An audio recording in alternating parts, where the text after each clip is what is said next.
Hey there, and welcome to the SBVC Centennial Podcast. My name is Thomas Robles, and I am a proud alumnus here at SBVC. This podcast is part of SBVC's Centennial Celebration. Each episode, we will highlight the people that make SBVC way more than just a college.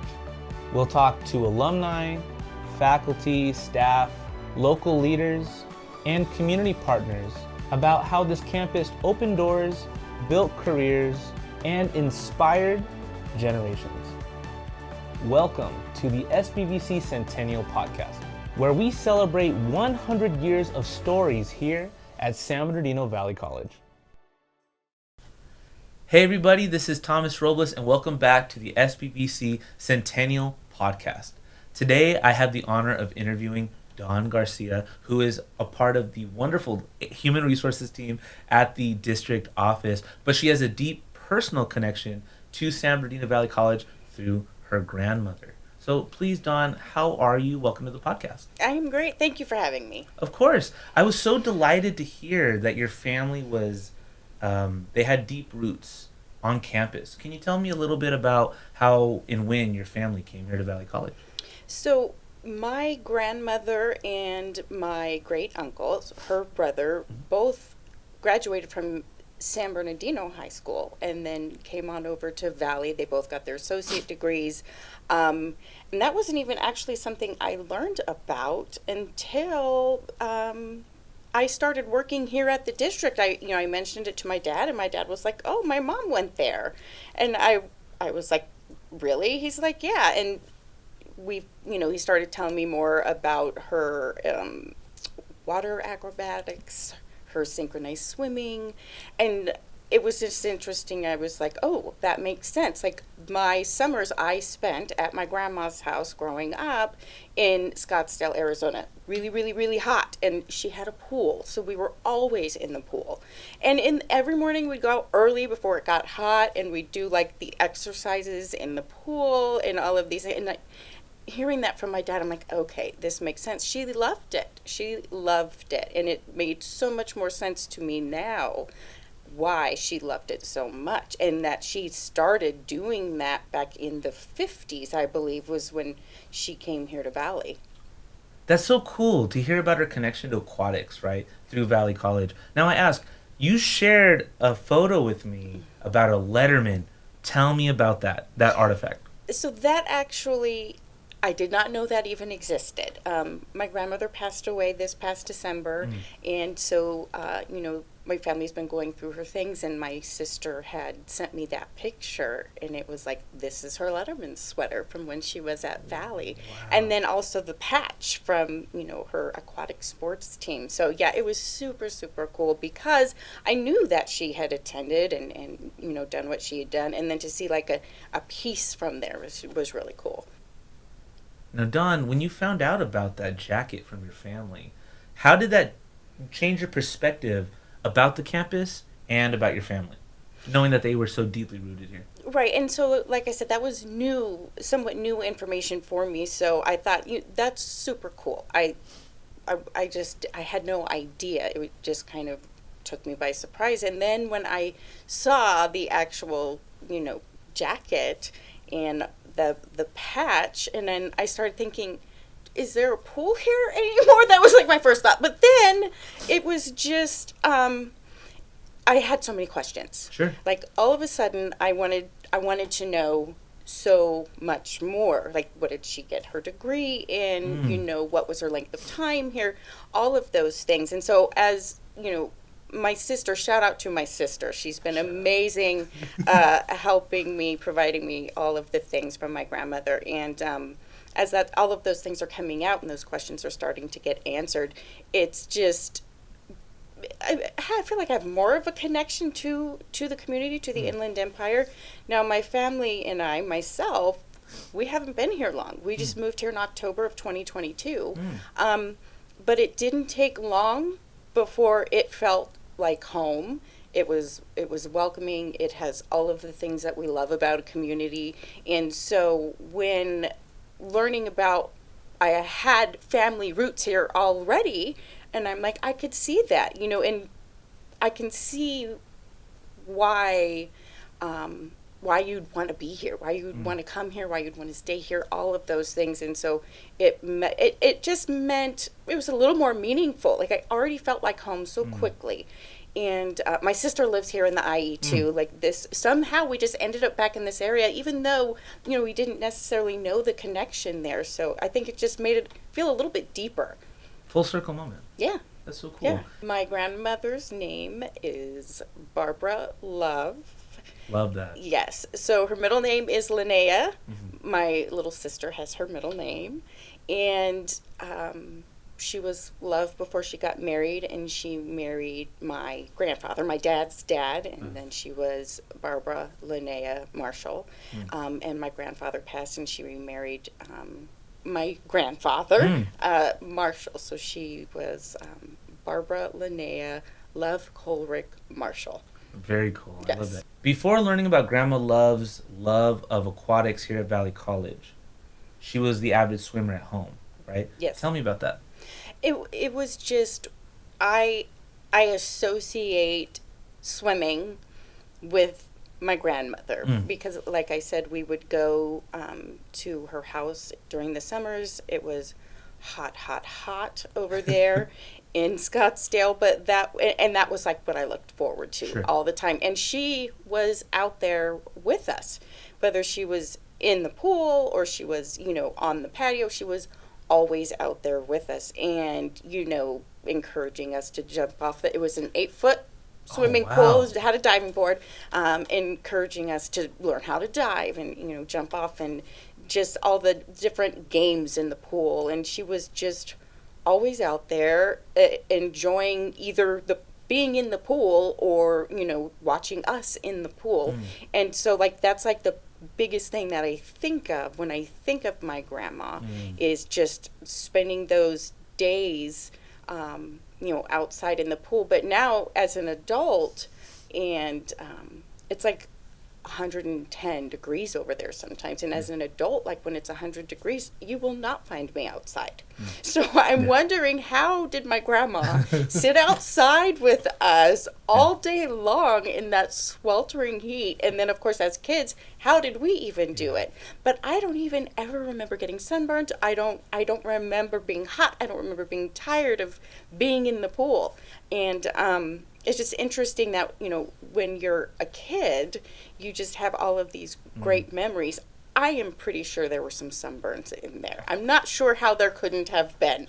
But that wasn't the focus. I'm just still in awe how my grandmother, as, you know, an older adult woman, could just sit outside in that heat all day like that.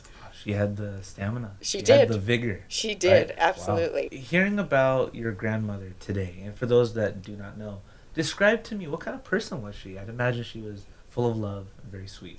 100%. My grandma was, she was just one of those people that was always happy, always had something positive to say. I just can't even remember a time ever her sounding not joyful or happy. And then she had to have been one of the kindest people that I know. She never had an ill thing to say about anybody ever. And she was just somebody that you could spend, you know, hours and hours and hours with, because she was just that kind, she was very soft-spoken, just sweet, loving. Like, she might be like the embodiment of the, like, perfect grandma. All of the things, you know, that people tend to think of when you think of a grandma. She was 100% all of those things. But how were her cookies? Were they delicious? You know, I'll have to say, we didn't spend a lot of time eating at Grandma's because we were in the pool. So she would have to, you know, well, let's go in and get some sandwiches. So whatever we ate, it would just kind of be a quick thing because, you know, the ultimate goal was to, you know, get back outside. Yeah. Just like, yes. Just inhale your peanut butter and jelly, your potato chips. Yes. That's so funny. Well, it sounds like Grandma Love was such a wonderful gal. And I really appreciate that her presence was here. It is felt through the next generation. And now to tie it back into the campus, you are bringing that warmth that Grandma Love had into the hiring process of our faculty, our staff, our all of our other teams. That is wonderful. To think that there was a ripple effect of a student that grew up in this area and a few generations later trickled into hiring at this time, this place in our centennial year is really, really special. Yeah, it's I think super cool. That's really nice, Dawn. Thank you so much. Dawn, your story is such a beautiful reminder that San Bernardino Valley College isn't just found in archives, it's found in the families of our community. What does it mean to you to help carry your grandmother's story into this centennial celebration here at SBVC? I'm not sure I could even really put that into words. Like I mentioned, like this was all kind of new information to me that I had just been kind of thinking of and processing, and so it was so timely. Like as I mentioned, my grandmother just passed this past December. She was 92 years old. Wow. And it was just so many thoughts of her coming up. And so if I might get a little weepy. Having the opportunity to honor her like this is, like I said, I don't think I can put it into words. It's beautiful. I'll take another point of privilege to say that anybody that honors their family, I think, is just a reflection of years of love, of devotion, Yes. of impact. Yes. Right? And so the fact that I'm feeling it too, as an empath, right?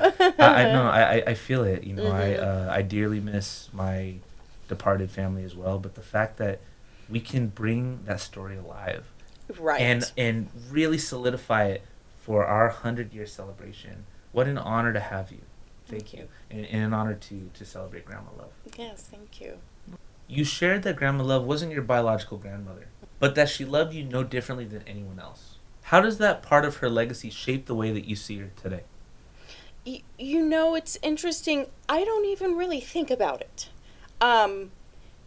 She became my grandma, came into my life when I was 2 years old. And so she's always been there.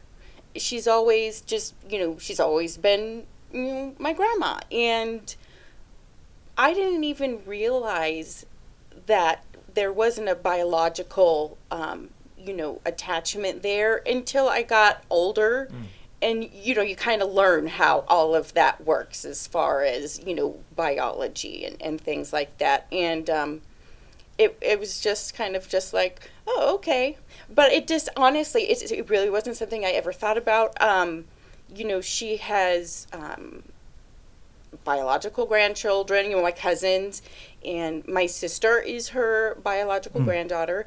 And I have a brother as well. So my brother and I, for us, my grandma has been as much our grandma since my sister. So Sure. It really isn't something I ever thought about. But then to know that we never really knew. Like it was never really a thing. I mean, I'm not sure I'm describing that very well, but it was just grandma. Yeah. And it really never felt any different than my mom's mom, my Sure. biological grandma. It just Sure. really wasn't. It was always family. Right. And so, but now as an adult and in seeing different family dynamics and how those impact individuals, it just makes her that much more amazing. I mean, like I said, she was just so kind and so sweet, and I'm not surprised at all that she was just like grandma to me. Love that. Actually, that ties really well into our final question. We've been asking this as the backbone of this project to all of our guests. To you, San Bernardino Valley College is, and then you fill in the blank. It could be a sentence, it could be a statement, it could be one word, it could be a paragraph. But I really want you to hone in as I engage. Yes. Right? I really want you to hone in. You and I have had now this intimate conversation where we're bringing life into the memory of your grandmother. To you in this moment, SBVC means what? home and all of the things that embody home, right? Family, community, friends. That's what it feels like. Dawn, it's been an honor to have you here. Is there anything else that you'd like to tell our audience, or any other stories that you'd like to share before we sign off? I don't think so. I'm not sure if I have been able to really portray or express my true feelings of being here at the district and being a part of the Inland Empire. It's truly amazing to me that, after only being here for about 4 years, that it already feels so much like home. And then just, bringing my grandma into that just really solidified that I truly believe that San Bernardino Valley College and the San Bernardino Community College District is a special place. And I'm so thrilled, so excited, so happy to be a part of that community. Of course, and you're but the spitting image and example that this district, 100 years old, ripples through families, through eras, through generations. And like I said, look at you now. You're flourishing, and you are part of the team at the front of the line of welcoming in the best of the best to make sure that we're serving our students who are the best of the best. Absolutely, right? No doubt. Thank you so much, Dawn, for Thank your you. time. This was a pleasure. Thank you so much for stopping by. This is the San Bernardino Valley College Centennial Podcast. I'll catch you in the next one. Valley up.